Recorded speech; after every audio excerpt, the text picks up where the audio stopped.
शुभम करोति कल्याणम आरोग्यम धनसंपदा शत्रुबुद्धी विनाशाय दीपज्योती नमस्तुते।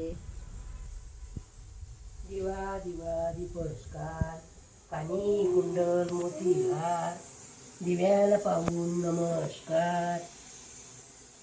तिन्ही संध्याच्या दिवात लक्ष्मीचा येवा माझा नमस्कार।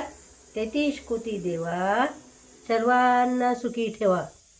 तिळाचं तेल कापसाची वात दिवा तेवे मध्यनरात दिवा लावला देवा पाशी उजड पडला तुळशी पाशी माझा नमस्कार सर्व देवांपाशी। तुळशी बाई हिरवी गात वर मंजुळाचा भार तुळशीला पाहून नमस्कार कला नमस्कार। घरातली इडापिडा बाहेर जाओ बाहेरची लक्ष्मी घरात येऊ सगळ्यांना सुख समाधान देव।